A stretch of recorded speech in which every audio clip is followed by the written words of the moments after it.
Assalamualaikum everyone! How are you? Ayan, gumawa pala ako ng chocolate, cupcake at chocolate cake. Tapos ang Kringles na rin. Napaka-chewy ng Kringles ko, napakasarap. Habang nagbe-baking ako, nagluto rin ako ng adobo, di ba? Multitasking tayong mami. At ayan na, syempre hindi mawawala ang kainan. Ayan, tikman na. Ang sarap talaga nung ginawa kong cake. Kasi naglalabasan ng cake sa feeds. Kaya syempre, nagtry tayong gumawa ng cake. Ayan, sobrang sarap. Nag-enjoy yung mga anak ko, pati ako kasi sobrang sarap.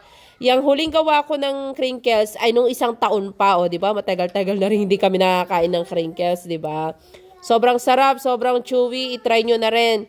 Syempre, lahat naman ng bagay na pag-aaralan, di ba?